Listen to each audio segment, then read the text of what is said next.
ba gamitin ang animation ng CapCut?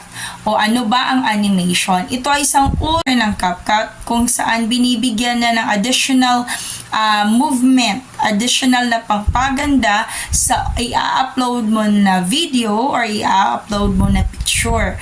So, dito makikita mo, sa video ito, makikita mo kung gusto mong malaman at hindi mo pa masyadong familiar kung ano yung feature na ginagawa ng animation. So, tingnan mo ito hanggang sa huli. Open mo yung CapCut. Pag na-open mo na yung CapCut, lalabas yung new project. Tapos, pindutin mo yung new project, pipili ka sa yung gallery kung saan mo gustong pumunta or anong yung gustong ilagay mo na video. Dito, nakahanap ako. Ito ang aking gagamitin para sa animation. So, pindutin mo lang yan siya, tapos i-add mo yung nasa ibaba. Pag na-add mo na yan siya, ito yung lalabas. So, nasabi ko na, gaya ng tutorial ko dati about ng effect, kailangan natin na malakas yung volume niya. So, ang uunahin natin para hindi natin makalimutan is pindutin yung volume niya. Pagkapindot mo yung volume niya, i-full mo siya. Kasi itong napili ko is para ito sa aking reels. So, kailangan kong malakas yung volume or yung tinig na ginawa ko.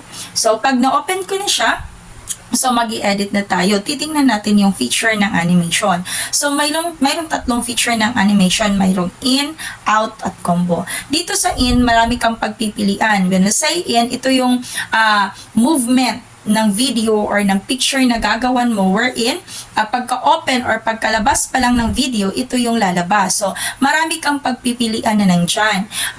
It's up to you kung ano yung pipiliin mo. So, sa napili ko is yung rotation opening. So, pagkabukas ng video ko, makikita nyo ito ang mangyayari.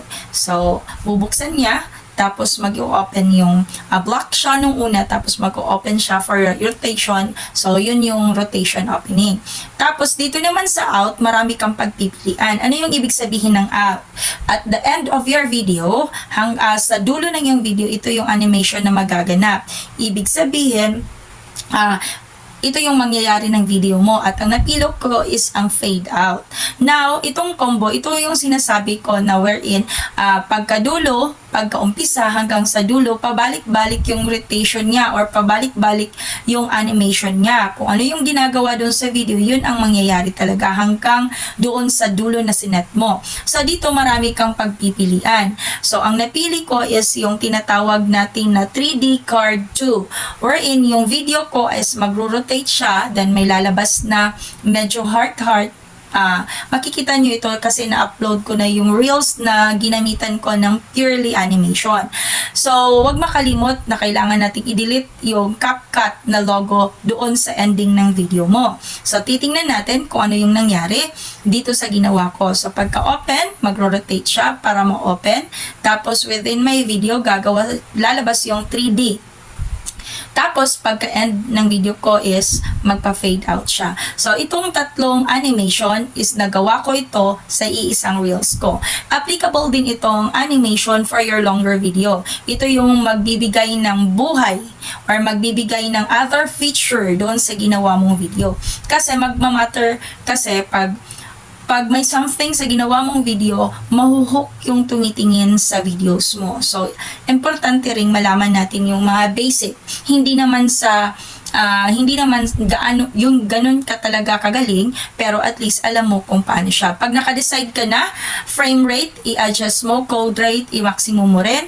Tapos, don't forget to pindot the arrow there, which is mag-export ka na. Ito yung kalalabasan sa ginawa ko. So, sa isang video, may tatlong animation akong ginawa. Pagka-open ng video ko, within my video, at pagkatapos ng video ko. So, huwag kalimutan, hindi mo pwedeng i-off or hindi mo pwedeng i-exit pag nag-export ka. Hope may natutunan kayo sa video ginawa ko. And kung may natutunan kayo, don't forget to write comment in my comment box para mabalikan ko naman kayo. Maraming salamat sa panonood. Good evening. Don't forget to like.